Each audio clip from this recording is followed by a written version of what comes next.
देख रहे हैं अपना YouTube channel A to Z/Hunter। दोस्तों आज के वीडियो में आपको सिखाने वाला है कि डाट पॉइंट का हिसाब कैसे निकाला जाए और कौन सा साइज़ का डाट पॉइंट कितना रहता है, इसके बारे में आज हम आपको इस वीडियो में बताएंगे।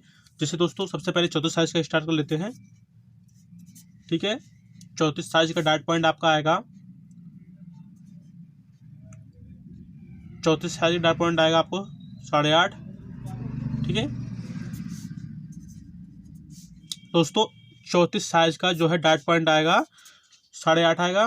और आपका अगर 38 साइज़ का डाट पॉइंट का नाम निकालेंगे तो बहुत सारे लोग डाट पॉइंट नापते हैं कैसे, तो ठीक है, जो शोल्डर होगा यहाँ से मैं आपको बता देता हूँ शोल्डर कैसे होगा। मान लो यहाँ पे ये गला है हमारा, ये आर्मोल है और ये हमारा सूट है। ठीक है,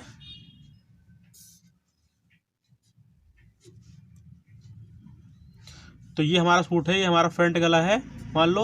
अब हमें डाट पॉइंट निकालना है तो यहाँ से, और अपर चेस्ट जो होता है और चेस्ट जो होता है, ये है कमर और ये है हिप। ठीक है, एच हिप, कमर, चेस्ट और अपर चेस्ट। ठीक है, तो अपर चेस्ट के पास नहीं, चेस्ट जो मेन पॉइंट है चेस्ट का, वहाँ पे यहाँ से आपको इंची टेप रखना होगा और यहाँ पे जितना भी डाट पॉइंट पे आएगा यहाँ पे, वो आपको यहाँ पे लिखना होगा। ठीक है, साइज के अकॉर्डिंग होता है। ठीक है, जैसे 34 का मैंने आपको बता दिया 8.5 होता है, और ऐसे 38 का भी ये डाट पॉइंट आपका यहाँ पे आएगा, 38 साइज का डाट पॉइंट आपका आएगा यहाँ पे 9 इंची। ठीक है,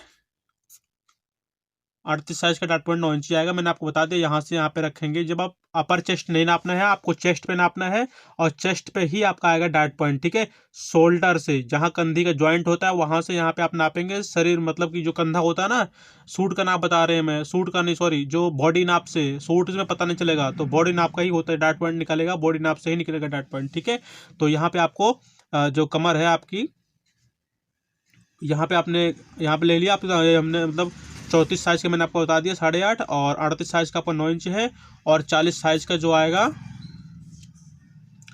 40 साइज़ का डाट पॉइंट आएगा 9.25 और 9.5। तो ये दोनों भी आ सकता है। यहाँ पे आप नापना जरूर 34 साइज को, जिसका चेस्ट 34 है उसका डाट पॉइंट अगर आप नापेंगे कंधी से, और डाट पॉइंट जब नापेंगे चेस्ट के पास, तो वही आएगा 9.25 और 9.5 आएगा। ठीक है, और 44 साइज का जो आएगा,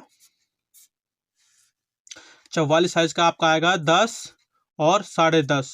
ठीक है, तो ये दोनों भी आ सकता है 44 साइज का। ठीक है, और 46 साइज का जो आएगा 11 इंची और 11.25। ठीक है, तो ये आएगा। ये सब अगर आपको याद रहेगा तो सूट बनाना और ब्लाउज बनाना आपको इजीली आ जाएगा, क्योंकि मेन पॉइंट जो होता है सूट का होता है, आर्मोल का होता है और शोल्डर का होता है और डाट पॉइंट का होता है।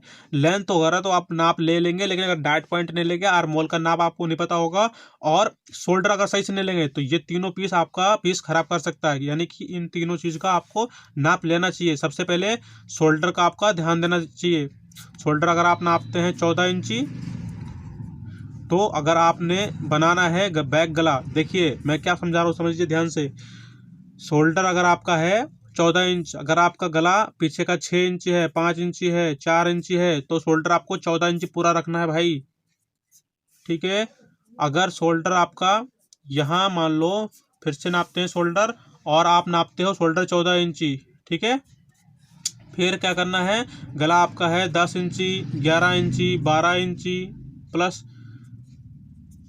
13 इंची। ठीक है, तो आप क्या करोगे, फिर ये तो गलत हो जाएगा। अगर आप 6 इंची पे रखोगे 14 इंच शोल्डर, तो 14 इंच शोल्डर नहीं आएगा, 12 इंच में से सीधे माइनस कराना होगा आपको 12 इंची। ठीक है, 14 इंच में से। ठीक है, अब 12 इंची शोल्डर रखेंगे, 11.5 रखेंगे, तो आपका काम बन जाएगा। बैक अगर डीप है तो, और फ्रंट भी अगर डीप है तो, एक बार और ध्यान देना, अगर बैक आपका डीप है 10, 11, 12, 13 है, और फ्रंट भी 8 है, 7 है, तो काम आपका शोल्डर जो आपका आएगा 12 इंच ही रहेगा, ध्यान रखना। ठीक है, और उसके बाद अगर यहाँ पे जो है शोल्डर आपका मान लो 14 इंची शोल्डर है, और आपका गला आगे का है फ्रंट गला, मान लो फ्रंट गला आपका है 6 इंची और बैक का गला है आपका 10 इंची, तो भैया यहाँ पे क्या करोगे, सोचो सोचो, यहाँ पे क्या कर सकते हो। अगर 6 इंची फ्रंट है आपका और बैक 10 इंची है, अब क्या करोगे, फंस गए ना। फिर अभी क्या करना है, सीधे शोल्डर आपको वही रखना है 14 इंची। 14 इंच शोल्डर रखना है अभी। अगर 6 इंची फ्रंट है, बैक इंची 10 है बैक। क्यों? क्योंकि अगर बैक में अगर ऐसे खिंचा हुआ आएगा तो फ्रंट में भी खिंचा हुआ आएगा ना भाई, क्योंकि अभी हमने ये तो बैक का बताया है। मान लो बैक आपका 6 इंची है, 5 इंची है, 4 इंची है, इनमें से कोई सा है तो आपका शोल्डर और फ्रंट गला जो है 8 इंची है मान लो। ठीक है, नहीं समझ में आया? जैसे समझाता हूँ देखो। फ्रंट गला अगर आपका है 8 इंची और बैक गला है आपका 6 इंची, शोल्डर कितना रखोगे?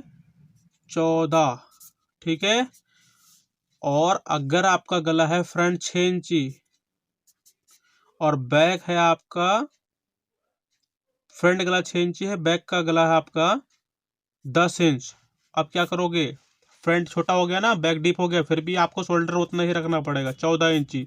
लेकिन अगर फ्रंट गला 8 इंची है और बैक गला 10 इंची है तो आपको शोल्डर रखना है 12।